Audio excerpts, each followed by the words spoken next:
Hello everyone, this is Jason Fain from Instructional Design and Development at UTSA, and today I'm going to show you the Selective Release tool.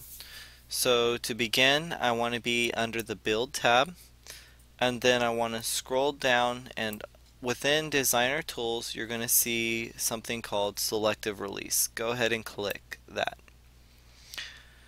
Okay, so now this is Selective Release. This shows me everything on my home page, everything within that home page, such as the faculty showcase. I can see everything that's in there, and also within the learning modules, I can see everything that's inside each of the learning modules here. But let's say I wanted to go ahead and selectively release one of these learning modules. I'm going to go ahead and do that for Learning Module 1. Maybe I can tell you a little bit more about what it is. So basically what you're doing here is you're setting criteria that have to be met before you can view the content inside of it. And Blackboard offers a variety of criteria that you can set. You can set a specific date, a specific person, which is your member criteria, a specific group. If you have groups that you've created, you can separate your group work out to a specific group so that nobody else in the classroom can see it, only that specific group. And then you can also add gradebook criteria, which is excellent for the mastery of learning. So for instance, nobody can go on to the next learning module until everybody gets at least a 90. And so everybody can go through your material over and over and over again until they get that 90 before they can move on to the next lesson. Alright, so to demonstrate for this learning module 1, communicating with students, this is actually the learning module for the Hybrid Online Academy for the downtown campus. What I'm going to do is add a date criteria. And one of the things that I know is that the Hybrid Academy will be on the 21st, so I'm going to go ahead and select the 21st, and I'll make it available at 8 in the morning. So if people want to start looking at this stuff 8 in the morning, they can do that. Alright, and then I can click Save. Now another thing I can do is I can still add another criteria to this.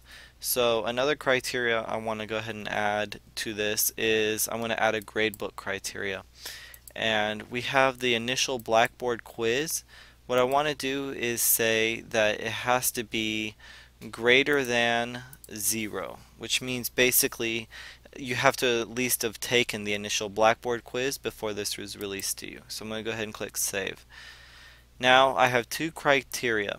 I can make it to where they both have to be met, where it says and, or I can make it an or. So it's either past this date or until you take this quiz. For right now, I'm going to leave it at and. So you have to meet both of these in order to move on and view Module 1. So you have to take the initial quiz and you have to wait until June 21st. So I'm going to go ahead and click Save now. Alright, so that went ahead and set my release criteria. And because this release criteria has been set, if I go to Student View and I go to Learning Modules, Learning Module 1 should be hidden now. So give me a minute for Blackboard to kind of catch up. And you can see it says Learning Module 2 and 3 because I haven't taken the quiz and because the date hasn't passed.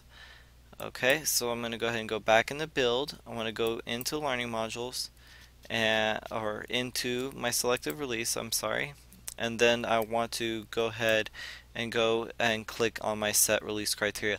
Now you may have noticed it doesn't say set release criteria, instead it shows me kind of what the set release criteria is, but I can go ahead and click on this link. It'll take me to the same place, and I can go ahead and remove these as well and click Save. So I'm going to go ahead and remove one of these. And so now I only have one. Now one more thing that I wanted to mention is the hide item. So if I wanted to hide the item, if I click hide item here, this show and hide trumps the release criteria. So I can just disregard all the rules and decide I'm going to hide it or show it just by clicking this button here. So this will trump whatever release criteria you have set for this particular module. With that said, this concludes Selective Release. Really, you can be creative with this tool, and I showed you one use for it, but there are many other uses for it. So I encourage you to kind of experiment with it and see what you can come up with.